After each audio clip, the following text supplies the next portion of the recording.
الحمد لله نحمده ونستعينه ونستغفره ونؤمن به ونتوكل عليه ونعوذ بالله من شرور أنفسنا ومن سيئات أعمالنا من يهده الله فلا مضل له ومن يضلله فلا هادي له ونشهد أن لا إله إلا الله وحده لا شريك له ونشهد أن سيدنا ومولانا محمدًا عبده ورسوله أرسله إلى كافة للناس بشيرا ونذيرا وداعيا إلى الله بإذنه وسراجا منيرا أما بعد فأعوذ بالله من الشيطان الرجيم بسم الله الرحمن الرحيم ومن أظلم ممن ذكر بآيات ربه ثم أعرض عنها إنا من المجرمين منتقمون صدق الله العلي العظيم وصدق رسوله النبي الحبيب الكريم ونحن على ذلك لمن الشاهدين والشاكرين والحمد لله رب العالمين. درود شریف پڑھنا. اللهم صل على محمد وعلى آل محمد كما صليت على إبراهيم وعلى آل إبراهيم إنك حميد مجيد. اللهم بارك على محمد وعلى آل محمد كما باركت على إبراهيم وعلى آل إبراهيم إنك حميد مجيد.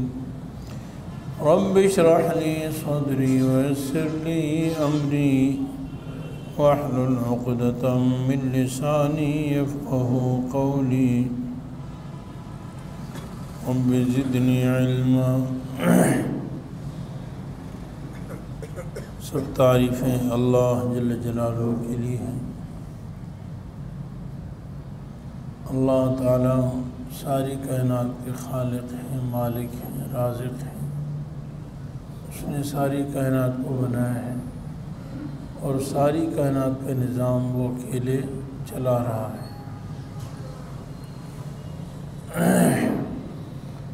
اللہ تعالیٰ نے انسان کو ایک مقصد کے لیے بنایا ہے اور وہ مقصد یہ ہے کہ انسان اللہ کی عبادت اور بندگی کرے اور دنیا اور آخرت میں کامیاب ہو جائے.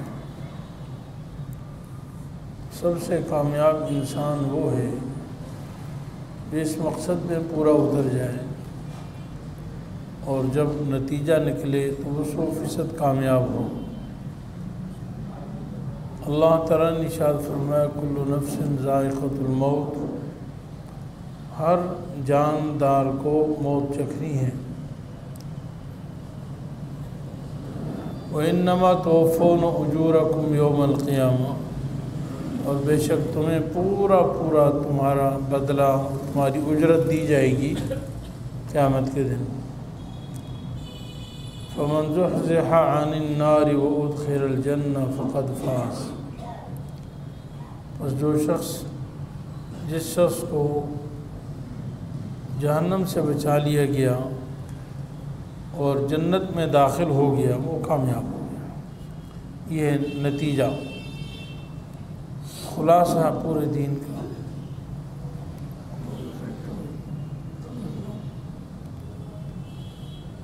فمن زحزح عن النار وادخل الجنة فقد فاز وما الحیاۃ الدنیا الا متاع الغرور. اور دنیا کی زندگانی چند روزہ دھوکہ ہے.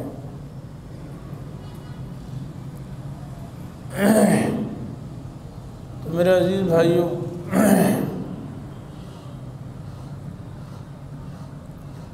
اس مقصد پر سارے کے سارے انسان پورے اتر جائیں. اللہ تعالیٰ نے خود اس کے لیے قرآن کریم نازل فرمایا ہے اور پھر انبیاء علیہ السلام کا سلسلہ جاری فرمایا ہے۔ انبیاء علیہ السلام بھی دنیا میں ہے۔ اس کائنات میں اس سے زیادہ نصیحت کی کوئی صورت نہیں تھی کہ جہاں رب کائنات، ساری کائنات کا خالق اور مالک خود انسان کو سمجھائے اور پھر اپنا نمائندہ بنا کر انبیاء علیہ السلام کے ذریعے سے سمجھائے۔ اس سے زیادہ تو کوئی ایسی صورت نہیں ہے۔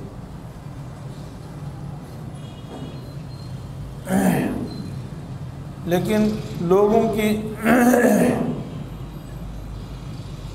کئی قسمیں ہو گئی، کسی نے بات مان لی، کسی نے نہیں مانی، بعض نے انکار کیا اور بعض نے ایمان لیا۔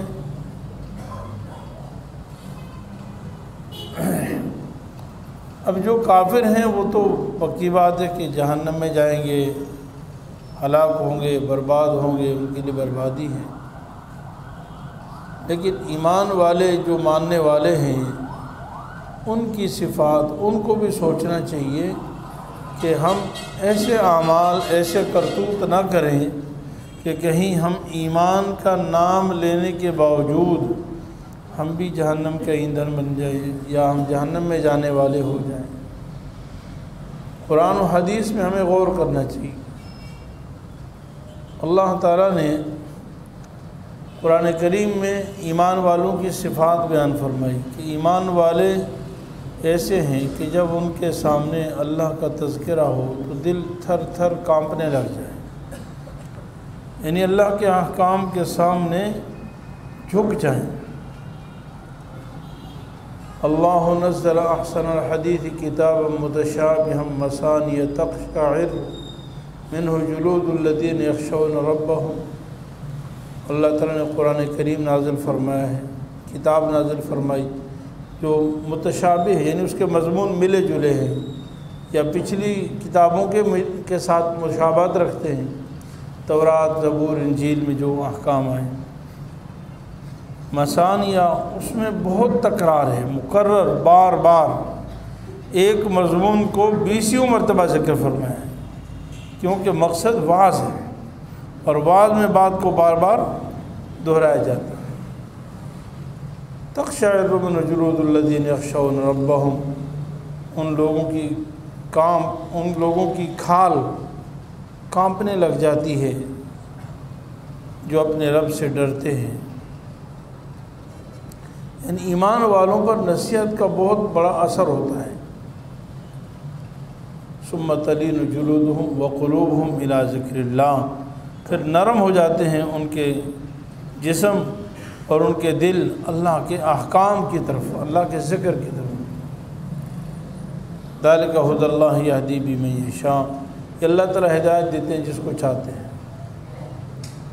ایک اور جگہ ارشاد باری تعالیٰ ہے، انما المؤمنون الذین اذا ذکر اللہ وجلت قلوبہم واذا تلیت علیہم آیاتہ زادتہم ایمانا۔ ایمان والے ہیں ہی وہ لوگ جب ان کے سامنے اللہ کا تذکرہ ہو تو دل کانپنے لگ جائے، اللہ کی عظمت، اللہ کے خوف، اللہ کی قدرت کا تصور کر کے۔ اور جب ان پر قرآن کریم کی آیات تلاوت کی، اذا تلیت علیہم آیاتہ زادتہم ایمانا، تو ان کا ایمان بڑھ جائے۔ وعلی ربہم یتوکلون، اور ایمان والے ہیں ہی وہ لوگ جو اپنے رب پر اعتماد کرتے ہیں، بھروسہ کرتے ہیں۔ عربی اعتبار سے انما المؤمنون کا معنی ایمان والے صرف وہ لوگ ہیں۔ انما المؤمنون، انما حصر کے لیے ہوتا ہے، جزئی نیست، یعنی اس کے علاوہ کوئی صورت نہیں کہ ایمان والے صرف یہ لوگ ہیں۔ اور فرمایا کہ نماز قائم کرتے ہیں، وَمِمَّا رَزَقْنَاهُمْ يُنْفِقُونَ، اور جو ہم نے انہیں دیا ہے اس میں سے خرچ کرتے ہیں۔ علماء فرماتے ہیں کہ اس آیت میں جن مضامین کا بیان ہے اصل میں پورے دین کا بیان ہے، یعنی عقائد کا بھی بیان ہو گیا کہ اللہ کا تذکرہ سنتے ہیں تو فوراً ڈرنے لگ جاتے ہیں، اور اللہ کے قرآن کے اندر جتنا کچھ بیان ہوا ہے اس کو جب سنتے ہیں تو ایمان بڑھ جاتا ہے۔ قرآن کریم میں تمام معاملات کا بھی بیان ہے، عبادات کا بھی بیان ہے، معاشرت کا بھی بیان ہے، اخلاق کا بھی بیان ہے، سیاست و حکومت کا بھی بیان ہے، قرآن کریم میں سب بیان ہے۔ اور پھر اللہ تعالیٰ نے یہ بھی بیان فرما دیا کہ نماز قائم کرتے ہیں، اس میں تمام بدنی عبادات آ گئی، اور زکوٰۃ دیتے ہیں، اس میں تمام مالی عبادات آ گئی، وہ کہ پورے دین پر عمل۔ یہ ہیں وہ ایمان والے جو کان دھرنے والے، ہماری باتوں پر عمل کرنے والے ہیں۔ اور اس کا مفہوم یہ بنتا ہے کہ اس کے علاوہ لوگوں کا پتہ نہیں کہ ایمان ہے یا نہیں۔ اصل مومن جس کی گواہی اللہ رب العالمین دیتے ہیں وہ یہ ہے۔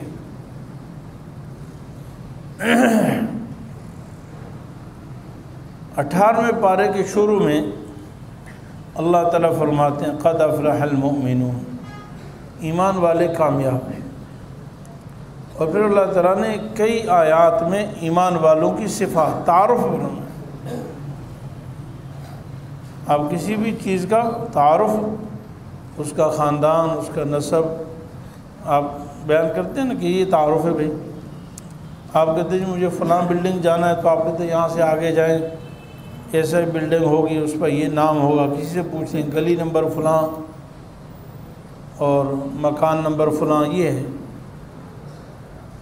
اب اس تعارف پہ جو فٹ آئے گا تو وہی مکان وہی ہوگا نا، وہ مقصود ہوگا، وہ منزل ہوگی۔ اور اس تعارف پہ نہیں پہنچے گا تو وہ منزل مقصود پہ نہیں پہنچ سکتا ہے۔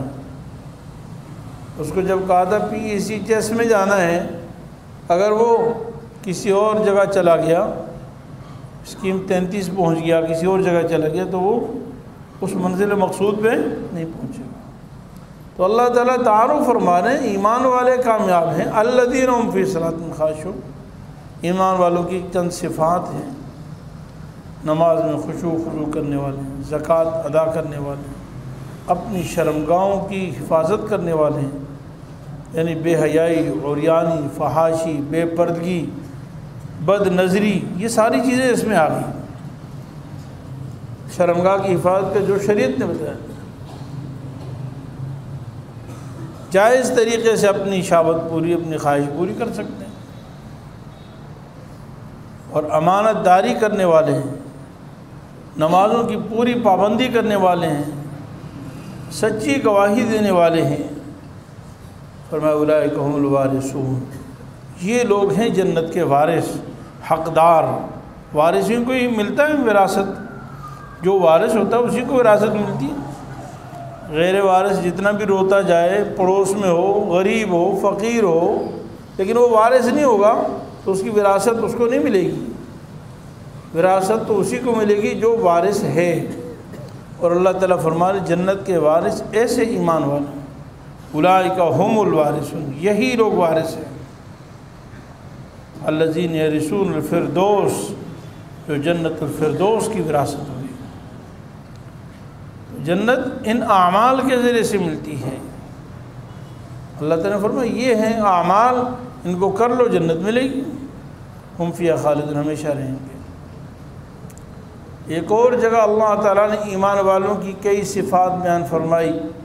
فرمایا وعباد الرحمن الذین یمشون علی الارض ہونا وَإِذَا خَاطَبَهُمُ الْجَاهِلُونَ قَالُوا سَلَامًا، رحمان کے بندے وہ ہیں جو زمین پر عاجزی سے چلتے ہیں، وقار سے چلتے ہیں، مسکرت سے چلتے ہیں، اکڑ کے نہیں چلتے ہیں، تکبر سے نہیں چلتے ہیں، اپنے آپ کو بڑا نہیں سمجھتے ہیں۔ اور جب جاہلوں سے کوئی بات ہو جائے، ان پڑھ، جاہل، بدو، دیہاتی، تو اس کے سامنے بھی سلامتی کی بات کرتے ہیں، شور، لڑائی جھگڑا یہ نہیں کرتے۔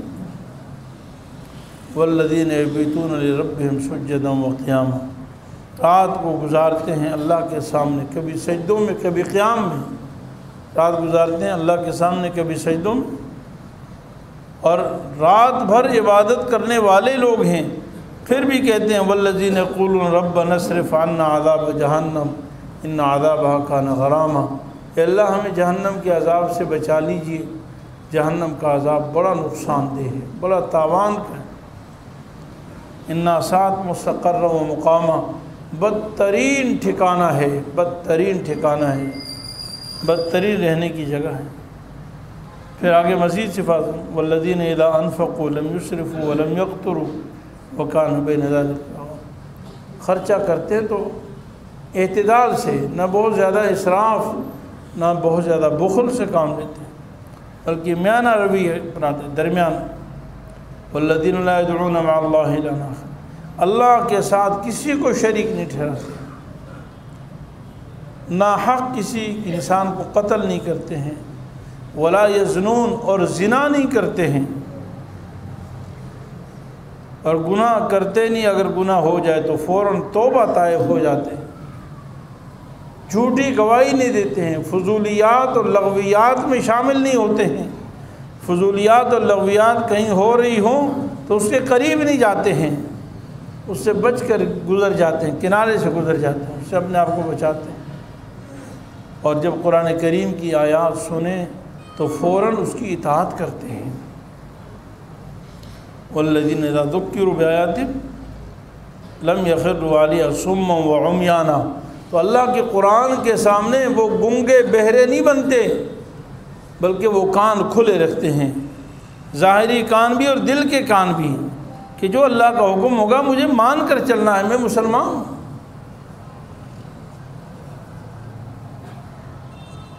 اور پھر آخر میں فرمایا کہ جو اپنے رب سے دعا مانگتے کہ اللہ ہمارے بچوں کو اور ہمارے گھر والوں کو، بیویوں کو ہماری آنکھوں کی ٹھنڈک بنا دے، ہمارے بچوں کو، ہمارے ماتحتوں کو متقی اور پرہیزگار بنا دے، ہمیں ان کا امام بنا دے۔ تو یہ صفات ہیں ایمان والوں کی، اللہ کے قرآن نے بیان فرمائی۔ تو جنت میں جانے کے لیے اللہ تعالیٰ نے یہ نہیں کہ ہم بس ایمان مومن کا نام لے لیا اور ایمان والے بن گئے، اللہ تعالیٰ چاہتے ہیں کہ ہم واقعی ایمان والے ہوں، اور ایمان والا کون ہے؟ جس کا تعارف اللہ رب العالمین خود فرما رہے ہیں کہ یہ ایمان والے ہیں۔ اب اللہ تعالیٰ فرما رہے ہیں ایمان والے یہ ہیں، اور میں کسی اور راستے پہ چل رہا ہوں اور میں کہوں جی میں ایمان والا ہوں، کیسے ہو سکتا ہے؟ نہیں ہو سکتا۔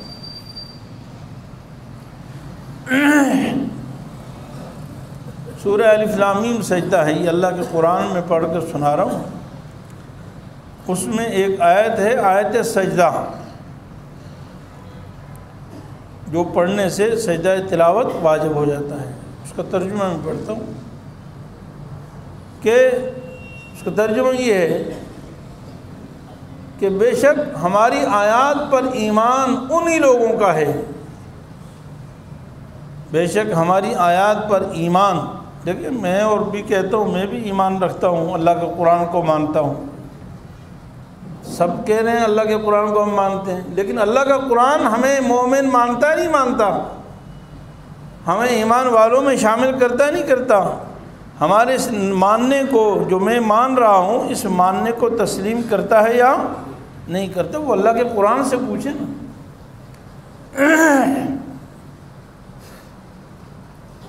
بے شک ہماری آیات پر ایمان صرف وہ لوگ لانے والے ہیں، ان کو ہم مومن تصور کرتے ہیں، وہ لوگ ایمان لانے والے ہیں جن کو ہماری آیات کے ذریعے سے نصیحت کی جائے تو فوراً اس کے سامنے سجدے میں گر جائیں، ہماری آیات کے سامنے ہماری آیات سن کر فوراً جھک جائیں، یہ مطلب یہ کہ سر تسلیم خم کر لیں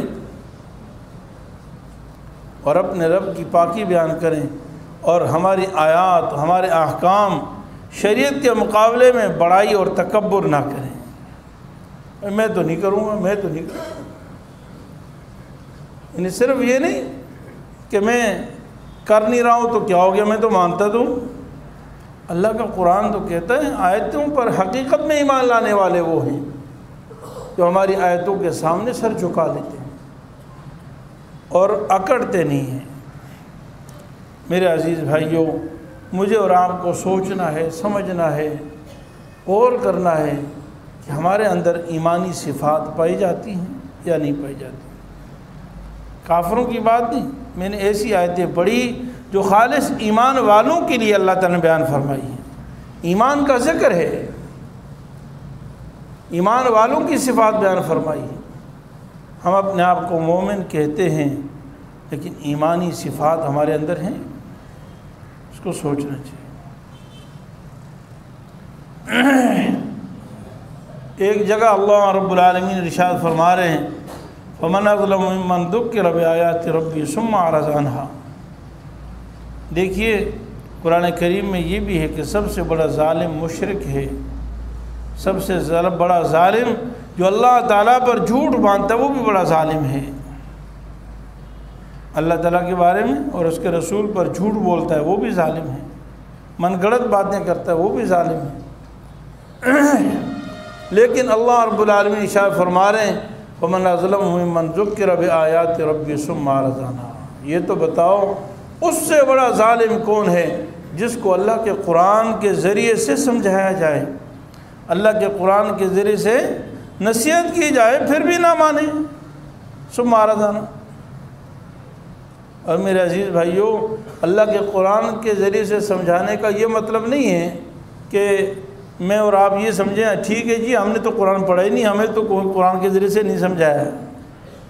ہاں کوئی آدمی یہ سمجھ لے کہ میں نے تو قرآن ہی نہیں پڑھا لہذا مجھے تو قرآن ہی نہیں سمجھایا۔ نہیں، جب امام الانبیاء حضرت محمد صلی اللہ علیہ وسلم دنیا میں تشریف لے آئے، قرآن نازل ہو گیا، قرآن ہمارے اندر آ گیا، تو مجھے اور آپ کو ہر شخص کو اللہ نے سمجھا دیا۔ اب تو سمجھنا نہ سمجھنا میرا کام ہے اور آپ کا کام ہے، عمل کرنا نہ کرنا میرا اور آپ کا کام ہے۔ جس کو اللہ کی آیات کے ذریعے سے سمجھایا جائے، یعنی سمجھانے کے لیے کہ باپ سمجھاتا ہے، ماں سمجھاتی ہے، بھائی سمجھاتا ہے، رشتہ دار سمجھاتے ہیں، دوست سمجھاتے ہیں، اور یہاں سمجھانے والے کون ہیں؟ اللہ رب العالمین۔ اللہ تعالیٰ نے 30 پاروں پر مشتمل، ہزاروں آیات پر مشتمل قرآن نازل فرمایا، اور فرمایا اس کے ذریعے سے بھی کوئی نہ سمجھے اور پھر بھی وہ اعراض کرے تو اللہ تعالیٰ مجھ سے اور آپ سے سوال کرتے ہیں اس سے بڑا ظالم کوئی ہے؟ اس سے بڑا ظالم کون ہوگا؟ فرمایا انا من المجرمین منتقمون، ہم مجرموں سے ضرور انتقام لے کر رہیں گے، مجرموں سے ضرور انتقام لے کر رہیں گے۔ نبی کریم صلی اللہ علیہ وسلم نے اس حدیث کے بارے میں یہ جو آیت ہے نا انا من المجرمین منتقمون، آپ صلی اللہ علیہ وسلم تو قرآن کے شارح ہیں، وضاحت کرنے والے ہیں، بیان کرنے والے ہیں۔ آپ صلی اللہ علیہ وسلم نے فرمایا کہ یہاں پر ویسے تو ہر مجرم سے انتقام ہوگا، لیکن اس آیت کے ذیل میں فرمایا کہ 2 آدمی ایسے ہیں جن سے اللہ تعالیٰ دنیا میں انتقام لیں گے۔ ایک فرمایا والدین کا نافرمان، والدین کا نافرمان، اور ان کو ستانے والا، ان کو تکلیف دینے والا، اور دوسرا فرمایا ظالم کا ساتھ دینے والا۔ یہ نہیں فرمایا کافر مشرک، فرمایا مجرم سے مراد یہاں پر اس آیت کی روشنی میں رسول اللہ صلی اللہ علیہ وسلم نے فرمایا کہ اور گناہوں کی سزا تو کچھ گناہوں کی سزا آخرت میں ہوگی، لیکن کچھ گناہ ایسے ہیں جن کی سزا دنیا میں ہی اللہ تعالیٰ دیں گے، اور وہ ہے ظالم کے ساتھ چلنے والا، اللہ اس کو دنیا میں سزا دیں گے۔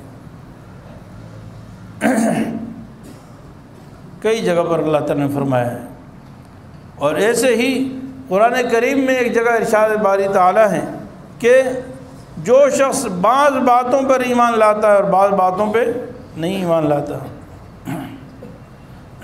افتؤمنون ببعض الکتاب وتکفرون ببعض فما جزاء من يفعل ذلك منكم الا خزي في الحیاۃ الدنیا۔ کیا تم ایمان لاتے ہو بعض باتوں پر اور بعض باتوں پر ایمان نہیں لاتے ہو؟ فرمایا اس طرح کرنے والوں کی جو سزا ہے نا، فما جزاء من يفعل ذلك منكم، جو شخص تم میں سے یہ کام کرے گا اس کی سزا اس کے سوا کچھ نہیں ہے، الا خزي في الحیاۃ الدنیا، مگر اس کو رسوائی ملے گی دنیا کی زندگی میں، وَيَوْمَ الْقِيَامَةِ يُرَدُّونَ إِلَىٰ أَشَدِّ الْعَذَابِ، اور قیامت کے دن لٹائے جائیں گے سخت ترین عذاب کی طرف۔ وَمَا اللَّهُ بِغَافِلٍ عَمَّا تَعْمَلُونَ، اللہ تعالیٰ تمہارے کرتوتوں سے غافل نہیں ہے۔ میرے عزیز بھائیو، اللہ تعالیٰ ہم سے یہ چاہتے ہیں کہ ہم پورے دین پر چلنے والے ہوں، پوری شریعت کو اپنانے والے ہوں، اور 100% ہم کامیاب ہو جائیں۔ اس لیے فرمایا یا ایھا الذین آمنوا ادخلوا فی السلم کافہ ولا تتبعوا خطوات الشیطان، اے ایمان والو پورے اسلام میں داخل ہو جاؤ، پورے کے پورے اسلام میں داخل ہو جاؤ اور شیطان کی اتباع نہ کرو۔ تو میرے عزیز بھائیوں، ہم اگر 100% کامیابی چاہتے ہیں، اور ہم یقیناً یہ چاہتے ہیں کہ آخرت میں بھی کامیاب ہوں، دنیا میں بھی کامیاب ہوں، تو اس کے لیے یہ ضروری ہے کہ ہم قرآن کریم کو اپنے سینے سے لگائیں، اس پر عمل کریں۔ قرآن کریم اصل میں کافروں کے لیے تو ہدایت کے لیے نازل ہوا ہے، ھدی للعالمین ہے، لیکن بنیادی طور پر قرآن کریم میں زیادہ خطاب ایمان والوں سے ہے، ایمان والوں سے، کہ ایمان والے قرآن پر چلنے لگے۔ اس لیے ھدی للمتقین فرمایا، ھدی للمؤمنین فرمایا، رحمت للمؤمنین فرمایا، بشریٰ للمسلمین، بشریٰ للمؤمنین، مختلف الفاظ میں اللہ تعالیٰ ایمان والوں کے لیے اصل نصیحت ہے۔ تو ہم جب تک اس پر عمل نہیں کریں گے اس وقت تک کامیابی نہیں ہو سکتی۔ اس لیے ہم یہ عزم کریں کہ انشاءاللہ تعالی ہم پورے دین پر چلیں گے اور قرآن کریم کے سامنے سر جھکائیں گے، قرآن کریم نے جو بتایا ہے اس پر عمل کریں گے، قرآن کریم کو سیکھنے کی کوشش کریں گے، سمجھنے کی کوشش کریں گے، قرآن کریم کی خدمت کی کوشش کریں گے، اس کو آگے پھیلانے کی کوشش کریں گے، تب ہم 100% کامیاب ہوں گے، ورنہ کامیابی نہیں ہوگی۔ اللہ تعالیٰ اپنے فضل و کرم سے جو کچھ کہا ہے ہم سب کو عمل کرنے کی توفیق عطا فرمائے۔ وآخر دعوانا الحمدللہ۔ مفتی صاحب کے YouTube چینل کو سبسکرائب کیجئے اور ان کے تازہ بیانات کے ذریعے اپنے علمی، اصلاحی اور فکری آبیاری کرتے رہیے۔ جزاکم اللہ۔